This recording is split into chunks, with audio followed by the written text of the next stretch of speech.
coverage, and this morning you spoke about democracy.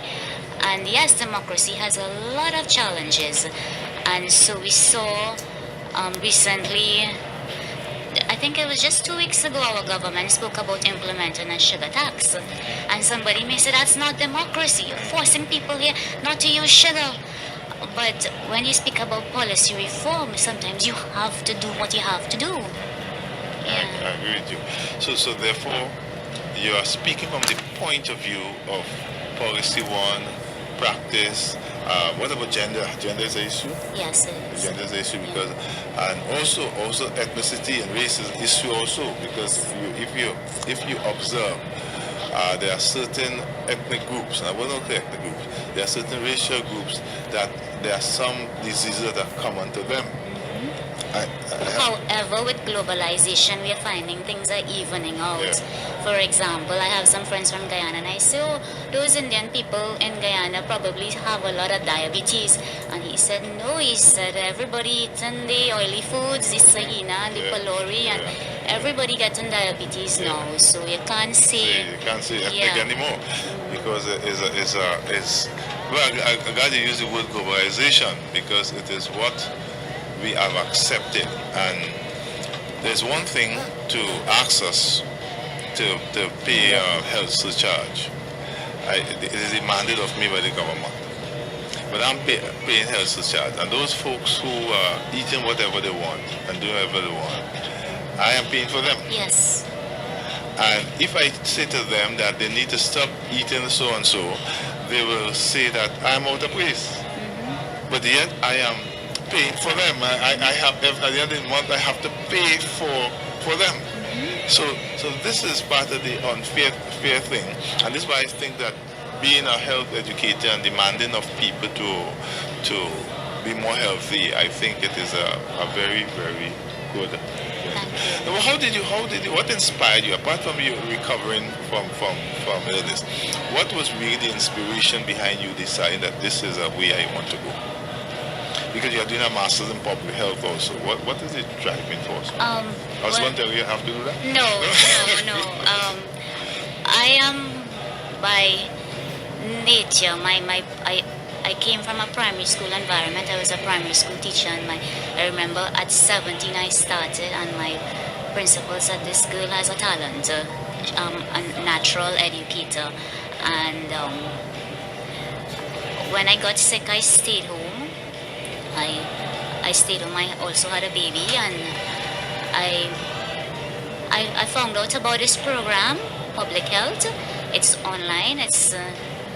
I get this, and I already had my first degree, and I felt my health was improving. My husband is also in the field of health, and I saw a merging of the two fields here. And it really, honestly, wasn't easy at first because I'm not really a biology person. And so when you hear me talk biology, I have to break it down for me to understand. So I think that's what makes me an even better teacher of biology, because I could break it down for you. And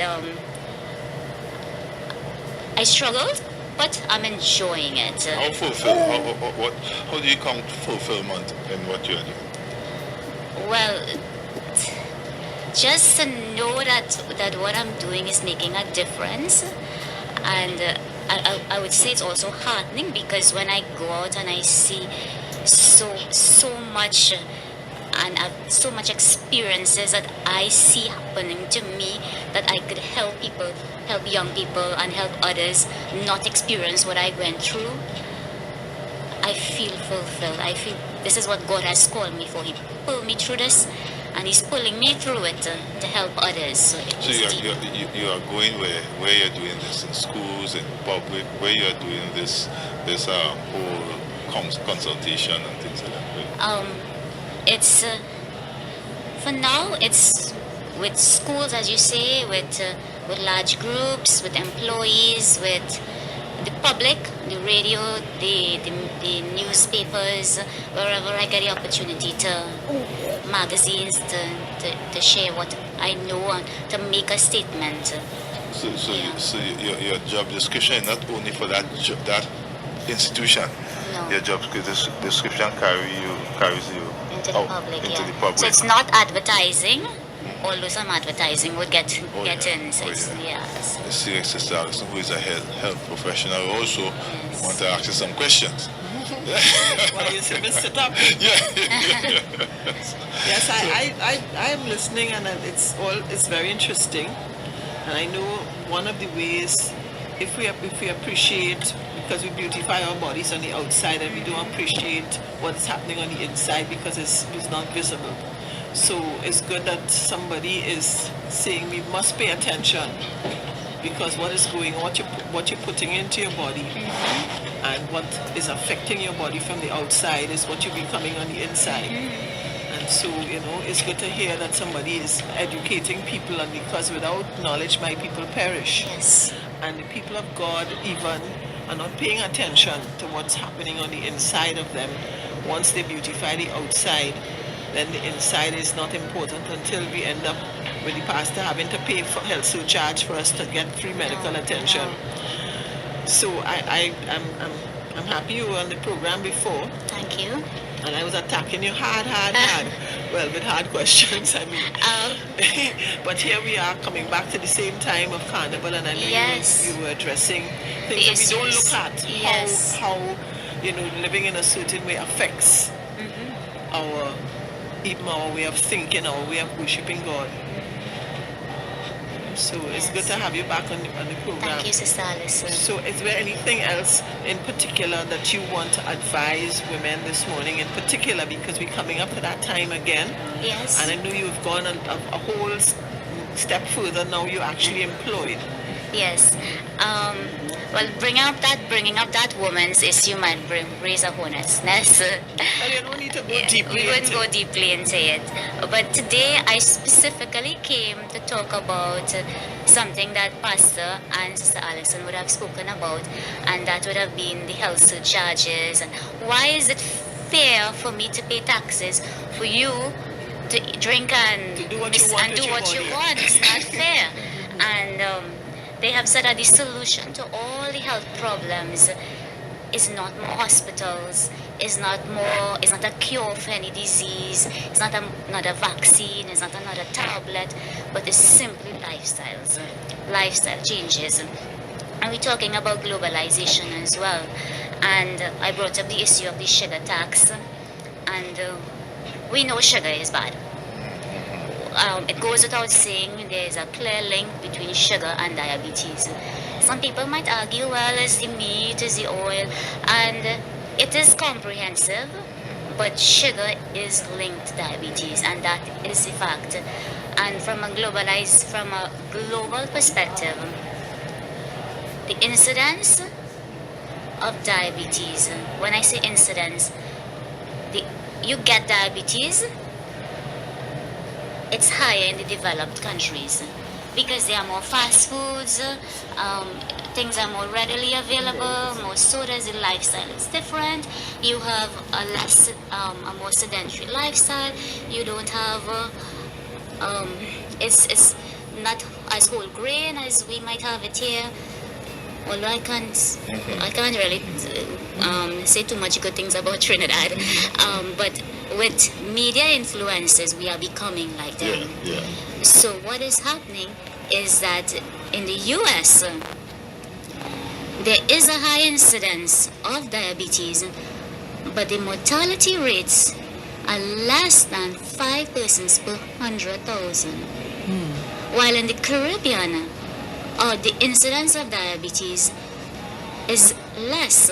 So we are getting diabetes at a slower rate than the developed countries, but we are dying faster. So there's something called a health disparity. And health disparity means that the wealth is not distributed. So they could eat what they want, they could do what they want, but they have the money to say about their health. They have that. We don't. We are following the media influences. We are eating what we want, drinking what we want because of the media, and we're dying at a rate of about 9%. In fact, they estimate that 9% of all the deaths in the Caribbean and in Trinidad are related to diabetes. Yeah, but how could you escape sugar? When carbohydrates turn to sugar, sugar is the oil will will turn to sugar, the meat. How do you escape sugar and live? Okay, so I'm talking here about the overconsumption here. So the World Health Organization, they estimate that we consume about 26 grams of sugar a day. Whereas, and they are asking us to reduce that because you must have sugar. You can't have no sugar. You have need energy. You need energy, right? But we are using too much energy dense foods. So like by simply drinking one soft drink a day, at the end of a year you would have drunk about 5 kilograms of sugar Well, there's a whole year. in 1 year. Yeah, there's a whole year, 365. But that's a lot.